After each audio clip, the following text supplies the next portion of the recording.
जय माता रानी दोस्तों। नमस्कार दोस्तों, आप समस्त श्रोतागण का आपके YouTube चैनल जीवन अमृत पर हार्दिक अभिनंदन है।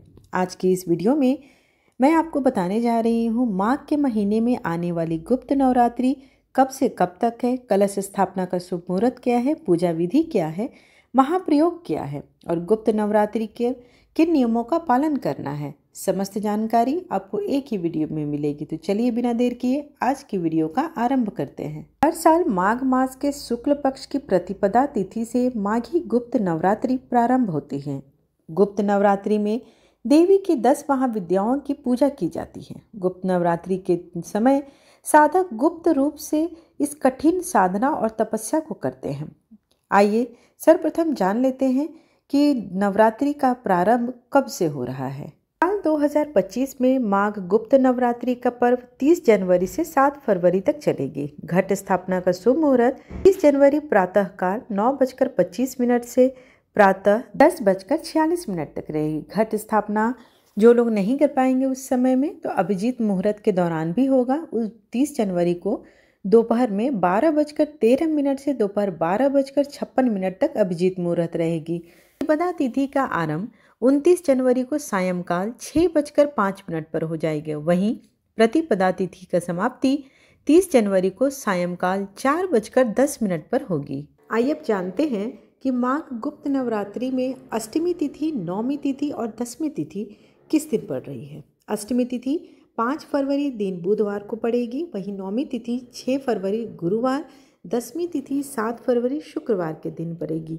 कलश विसर्जन का जो शुभ मुहूर्त है वो 8 फरवरी को बन रहा है। दिन शनिवार सुबह 7:07 से 8:55 तक बनेगी। आइए अब जान लेते हैं कि माघ मास में पड़ने वाली गुप्त नवरात्रि की पूजा विधि क्या है। सुबह जल्दी उठकर स्नान करने के बाद पूजा घर की अच्छी तरह से सफाई कर लेनी चाहिए।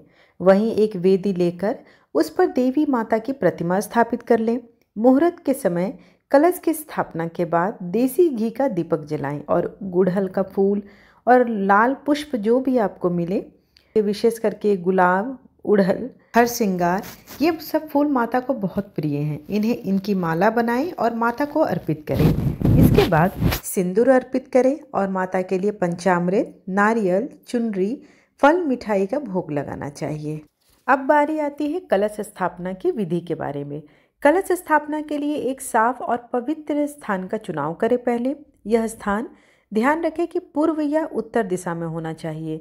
कलश स्थापना के समय घड़े में चावल, गेहूं, जौ, मूंग, चना, सिक्के, कुछ पत्ते, गंगा जल, नारियल, कुमकुम, रोली डालें और उसके ऊपर नारियल रखें। अब घड़े के मुंह पर मौली बांधें और कुमकुम से उस पर तिलक लगाएं और घड़े को एक चौकी पर स्थापित करें। कलश को रोली और चावल से अष्टदल कमल बनाकर उसे सजाएं। देवी माँ के मंत्रों का जाप करें और कलश में जल चढ़ाएं और धूप करें। नवरात्रि के पहले दिन कलश स्थापना के समय मन और तन दोनों से शुद्धता रखनी चाहिए। कलश स्थापना के दौरान मन में किसी भी प्रकार का नकारात्मक भाव नहीं आने देना चाहिए। पूरे नवरात्रि के दौरान कलश की विधि विधान से पूजा करें तथा नौमी तिथि तक पूजन करने के बाद कलश का विसर्जन कर सकते हैं।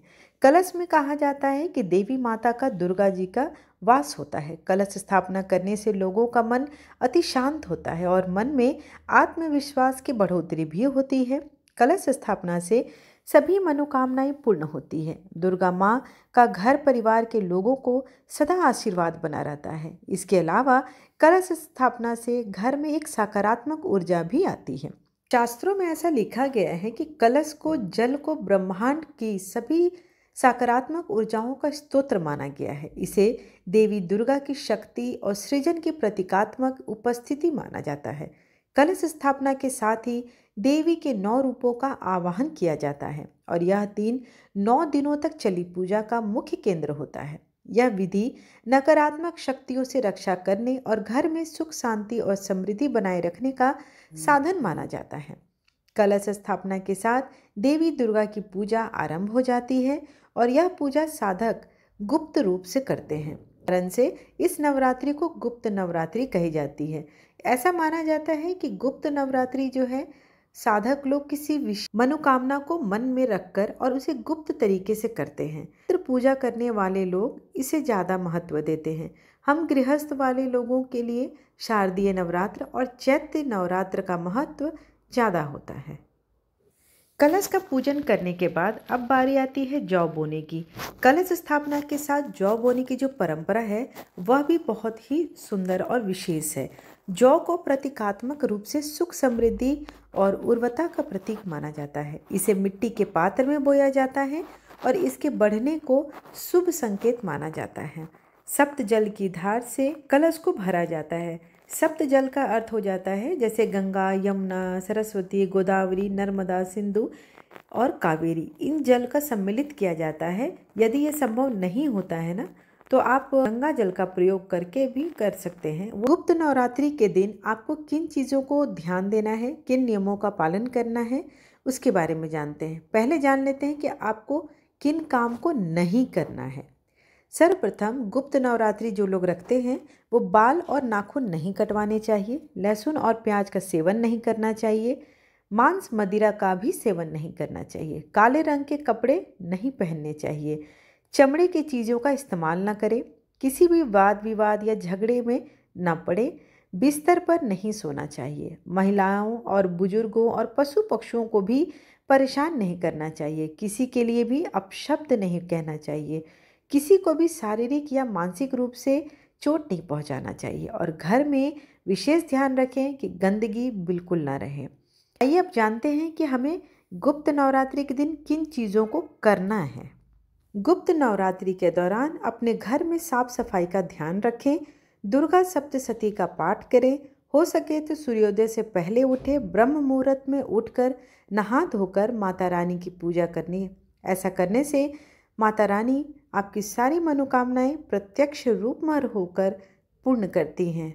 आशा करती हूँ कि आपको आज की जानकारी लाभप्रद लगी हो। वीडियो अच्छी लगी हो तो लाइक, शेयर एंड सब्सक्राइब करना बिल्कुल ना भूलें और कमेंट में दिल से लिखें जय माता रानी।